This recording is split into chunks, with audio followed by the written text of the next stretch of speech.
अमीर तुम हो, अमीर तुम हो, तो इतना बता दो मुझे। गरीब मैं हूँ मगर ये मेरी खता तो नहीं। गरीब मैं हूँ मगर ये मेरी खता तो नहीं। हेलो फ्रेंड्स, कैसे हैं आप लोग। आपका स्वागत है आपके अपने चैनल यूट्यूब पर, आपका अपना चैनल हिस्ट्री स्टडी पॉइंट पर। तो दोस्तों, आज के सेशन में हम आपके लिए लेकर आएंगे हिस्ट्री से जुड़े 25 क्वेश्चन, जिस क्वेश्चन में से आपको 20 क्वेश्चन का जवाब देना है। कमेंट बॉक्स आपके सामने है। और दोस्तों, चैनल को सब्सक्राइब करके बेल आइकन को प्रेस कर लीजिएगा। इससे क्या होगा दोस्तों, जब भी मैं कोई नई वीडियो डालूंगा या अपलोड करूंगा तो आपके पास नोटिफिकेशन जाएगा, जबकि आप आसानी से हमारे वीडियो को देख पाएंगे। चलिए दोस्तों, आज के सेशन को स्टार्ट करते हैं और लास्ट तक इसमें बने रहिएगा। और दोस्तों, चैनल को सब्सक्राइब करना मत भूलिएगा। चलिए दोस्तों, आज का सेशन स्टार्ट करते हैं। ये रहा आज का सवाल। किस वेद का संकलन ऋग्वेद पर आधारित है? किस वेद का संकलन ऋग्वेद पर आधारित है? तो दोस्तों, ये है आपका सवाल। किस वेद का संकलन ऋग्वेद पर आधारित है? तो क्या होगा इसका राइट आंसर? इसका right answer option number 1। Option number 1 right answer हो जाएगा। सामवेद। सामवेद पर किस वेद का संकलन ऋग्वेद पर आधारित है? तो सामवेद का संकलन ऋग्वेद पर आधारित है। चलिए दोस्तों, अगली क्वेश्चन की तरफ बढ़ेंगे। चलिए दोस्तों, अगला क्वेश्चन होगा, किस वेद के द्वारा इतिहास की कोई जानकारी नहीं मिलती? क्वेश्चन को दोस्तों ध्यान से पढ़ लीजिए। ऑप्शन दिख नहीं रहा, अभी ऑप्शन दिखेगा। किस वेद के द्वारा इतिहास की कोई जानकारी नहीं मिलती? तो आपका ऑप्शन है ऋग्वेद, सामवेद, दोनों, इनमें से कोई नहीं। तो आपका राइट आंसर हो जाएगा सामवेद। सामवेद आपका राइट आंसर हो जाएगा। तो दोस्तों, सामवेद आपका राइट आंसर हो जाएगा। चलिए दोस्तों, अगले क्वेश्चन की तरफ बढ़ते हैं। अगला क्वेश्चन इस प्रकार है।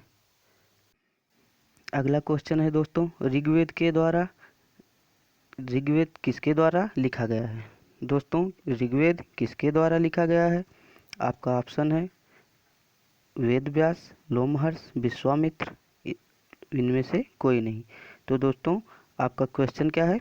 ऋग्वेद किसके द्वारा लिखा गया है? तो दोस्तों, ऋग्वेद लिखा गया है विश्वामित्र द्वारा। किसके द्वारा लिखा गया है दोस्तों? विश्वामित्र द्वारा।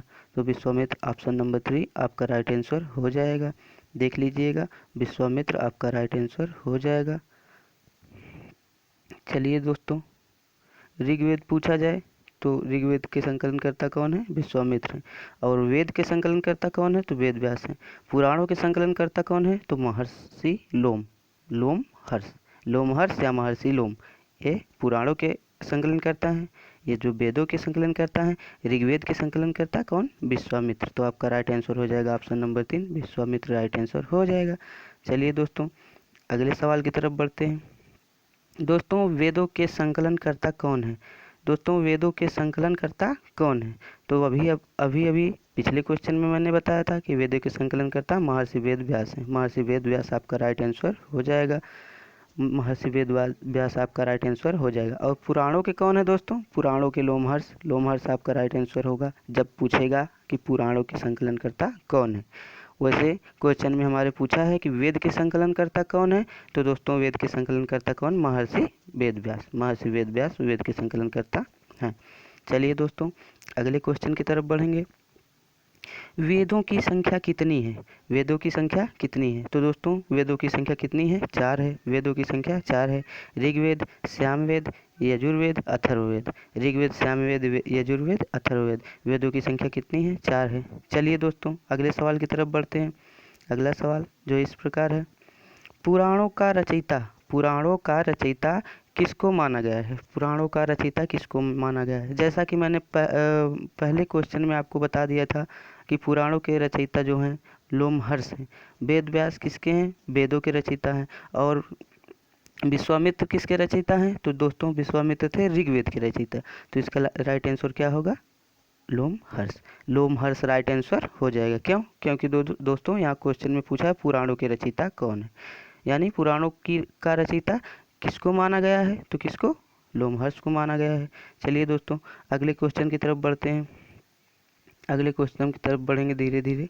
तो दोस्तों और कमेंट करके ज़रूर बताइएगा दोस्त कि कितने 25 सवालों में से आपके कितने सवाल सही हुए, कितने गलत हुए। और दोस्तों चैनल को सब्सक्राइब कर लीजिएगा। इससे क्या होगा कि जब भी मैं कोई नई वीडियो अपलोड करूंगा तो आपके पास नोटिफिकेशन जाएगा तो आप सबसे पहले देख पाओगे। चलो दोस्तों क्वेश्चन है पुराणों में सबसे पुराना पुराण कौन सा है? तो दोस्तों सबसे पुराना मत्स्य पुराण। कौन पुराण? मत्स्य पुराण। मत्स्य पुराण आपका राइट आंसर हो जाएगा। चलिए दोस्तों अगले क्वेश्चन की तरफ बढ़ते हैं। दोस्तों अगले क्वेश्चन की तरफ बढ़ेंगे। अगला क्वेश्चन है, इस क्वेश्चन थोड़ा बड़ा है दोस्तों, जिसकी वजह से आपको ऑप्शन देखने में तकलीफ हो रही है। फिर भी मैं क्वेश्चन आप पढ़ लीजिए, ऑप्शन में दिखाता हूँ। ऋग्वेद में मंडल की संख्या कितनी है? ऋग्वेद में मंडल की संख्या कितनी है? ऋग्वेद में मंडल की संख्या कितनी है? तो ऑप्शन है आपका 12, 7, 10, 5। क्वेश्चन पूछा था कि ऋग्वेद में मंडल की संख्या कितनी है? तो ऑप्शन है 12, 7, 10, 5। क्या होगा इसका राइट आंसर? राइट आंसर हो जाएगा ऑप्शन नंबर 3। मंडलों की संख्या ऋग्वेद में मंडलों की संख्या 10 है। चलिए दोस्तों अगले क्वेश्चन की तरफ बढ़ते हैं जो इस प्रकार है, सबसे बाद का वेद। ध्यान दीजिएगा दोस्तों, यहाँ पे बहुत सी कन्फ्यूजनें आती हैं। यहाँ पे एक बार पूछेगा आपसे सबसे प्राचीन वेद। जब सबसे प्राचीन वेद पूछा जाएगा तो कहेंगे ऋग्वेद। जब सबसे बाद का वेद पूछा जाएगा तो कहेंगे अथर्ववेद। अथर्ववेद आपका राइट आंसर हो जाएगा। अथर्ववेद बाद का वेद और सबसे प्राचीन वेद ऋग्वेद। प्राचीन बोला जाएगा तो ऋग्वेद कहेंगे और बाद का बोला जाएगा तो अथर्ववेद कहेंगे। चलिए दोस्तों अगले क्वेश्चन की तरफ बढ़ते हैं दोस्तों। तो इस सेशन का अगला क्वेश्चन, वनस्पति और औषधियों का विवरण। वनस्पति और औषधियों का विवरण किस वेद में मिलता है? तो आपका ऑप्शन है सामवेद, ऋग्वेद, यजुर्वेद, अथर्ववेद। क्वेश्चन है दोस्तों वनस्पति और औषधियों का विवरण किस वेद में मिलता है? तो आपका ऑप्शन होगा सामवेद, ऋग्वेद, यजुर्वेद, अथर्ववेद। तो क्या होगा इसका राइट आंसर? राइट आंसर हो जाएगा अथर्ववेद। अथर्ववेद आपका राइट आंसर हो जाएगा। चलिए दोस्तों अगले सेशन की तरफ चलेंगे। दोस्तों ये रहा आपका अगला क्वेश्चन, सबसे प्राचीन वेद कौन सा है? सबसे प्राचीन वेद कौन सा है? जैसा कि अभी आप पिछली क्वेश्चन में देखे थे, वहाँ पर पूछा था सबसे बाद का वेद कौन सा है। तो बाद का वेद कौन सा? अथर्ववेद। प्राचीन बोले तो ऋग्वेद। आपका राइट आंसर ऋग्वेद हो जाएगा। ऋग्वेद आपका राइट आंसर हो जाएगा। चलिए दोस्तों अगले क्वेश्चन की तरफ बढ़ते हैं। अगले क्वेश्चन की तरफ बढ़ेंगे दोस्तों, अंधविश्वासों का विवरण किस वेद में मिलता है? तो औषधियों और वनस्पतियों का विवरण किस में मिलता था? अथर्ववेद में। यहाँ पर पूछा है अंधविश्वासों का विवरण किस वेद में मिलता है? तो आपका राइट आंसर हो जाएगा ऑप्शन नंबर 1, अथर्ववेद आपका राइट आंसर हो जाएगा। चलिए दोस्तों अगले क्वेश्चन की तरफ बढ़ते हैं। अगले क्वेश्चन की तरफ चलेंगे दोस्तों, कौन सा वेद कन्याओं के जन्म की निंदा करता है? कौन सा वेद कन्याओं की जन्म की निंदा करता है? कौन सा वेद कन्याओं की जन्म की निंदा करता है? तो आपका ऑप्शन नंबर 3 अथर्ववेद आपकी कन्याओं के जन्म की निंदा करता है। चलिए दोस्तों अगले क्वेश्चन की, दोस्तों हर पेज पे आपको एक ऐसा लिखा दिख रहा है जो लिखा है हिस्ट्री स्टडी पॉइंट। दोस्तों ये हमारे चैनल का नाम है। तो दोस्तों इससे यूट्यूब पे आप हिस्ट्री स्टडी पॉइंट सर्च करके हमारे चैनल को सब्सक्राइब कर सकते हैं। चलिए दोस्तों अगले क्वेश्चन की तरफ बढ़ेंगे। अगला क्वेश्चन है दोस्तों, अथर्व ऋषि द्वारा रचित कौन सा वेद है? अथर्व ऋषि द्वारा रचित, जैसा कि आप देख पा रहे होंगे यहाँ पे अथर्व लिखा है। इससे साबित हो जाएगा, इससे आप पता चल जाएगा अथर्व ऋषि बोला अथर्ववेद से संबंधित होंगे। चलो तो दोस्तों इस आधार पर भी इस क्वेश्चन का आंसर दिया जा सकता है। अथर्व ऋषि द्वारा रचित कौन सा वेद है? तो अथर्ववेद है। अथर्ववेद क्या है? अथर्व ऋषि द्वारा रचित अथर्ववेद है। चलिए दोस्तों अगले क्वेश्चन की तरफ बढ़ेंगे। तो दोस्तों अगला क्वेश्चन है, कौन सा वेद संगीत का वेद कहा जाता है? कौन सा वेद? बहुत ही इम्पोर्टेंट, परीक्षा के दृष्टि से देखा जाए तो ये बहुत ही इम्पोर्टेंट क्वेश्चन होने वाला है आपके एग्ज़ाम के लिए, आपके वनडे एग्ज़ाम के लिए, आपके एसएससी एग्ज़ाम के लिए, एसएससी जीडी एग्ज़ाम के लिए, किसी भी एग्ज़ाम के लिए आपके इम्पोर्टेंट होने वाला है। दोस्तों कौन सा वेद संगीत का वेद कहा जाता है? कौन सा वेद संगीत का वेद कहा जाता है? ऑप्शन है ऋग्वेद, सामवेद, यजुर्वेद और ऑप्शन अथर्ववेद। तो दोस्तों राइट आंसर क्या हो जाएगा? सामवेद राइट आंसर हो जाएगा। संगीत का वेद किसे कहा जाता है? सामवेद को कहा जाता है। चलिए दोस्तों अगले क्वेश्चन की तरफ चलेंगे, और दोस्तों चैनल को सब्सक्राइब करके बेल आइकन को प्रेस कर लीजिएगा। चलिए दोस्तों अगले क्वेश्चन की तरफ चलेंगे। अगला क्वेश्चन दोस्तों, गद्य और पद्य, गद्य और पद्य दोनों में लिखा, गद्य और पद्य दोनों में लिखा एकमात्र ग्रंथ कौन सा है? गद्य और पद्य दोनों में लिखा एकमात्र ग्रंथ कौन सा है? तो दोस्तों राइट आंसर हो जाएगा यजुर्वेद। यजुर्वेद ऐसा वेद है जो गद्य और पद्य दोनों में लिखा है। चलो दोस्तों अगले क्वेश्चन की तरफ बढ़ेंगे। अगला क्वेश्चन है आपका, बलि का संबंध, बलि का संबंध किस वेद से है? तो बलि का संबंध दोस्तों किस वेद से है? बलि का संबंध यजुर्वेद से हो जाएगा, राइट आंसर हो जाएगा। आपका क्वेश्चन है बलि का संबंध किस वेद से है? तो आपका ऑप्शन दिया है ऋग्वेद, सामवेद, यजुर्वेद, अथर्ववेद। तो दोस्तों कौन सा? यजुर्वेद आपका राइट आंसर हो जाएगा। दोस्तों यजुर्वेद में यज्ञों का और बलि का दोनों का संबंध दिया गया है। चलिए दोस्तों अगले क्वेश्चन की तरफ। अगला क्वेश्चन है आपके सामने, यज्ञ के नियमों और विधि विधानों, जैसा कि पिछले क्वेश्चन में हमने बता ही दिया है कि यज्ञ के नियमों और विधि विधानों का संकलन मिलता है, तो किस में मिलता है? तो पिछले क्वेश्चन में हमने बताया यज्ञों का भी और बलि का भी किसमें? यजुर्वेद में मिलता है। और यजुर्वेद एकमात्र ऐसा ग्रंथ है जो गद्य पद्य दोनों में लिखा हुआ है। चलिए दोस्तों अगले क्वेश्चन की तरफ बढ़ेंगे। अगला क्वेश्चन है दोस्तों, गायत्री मंत्र बहुत ही इम्पॉर्टेंट, एग्जाम की दृष्टि से ये भी बहुत ही इम्पॉर्टेंट है क्वेश्चन।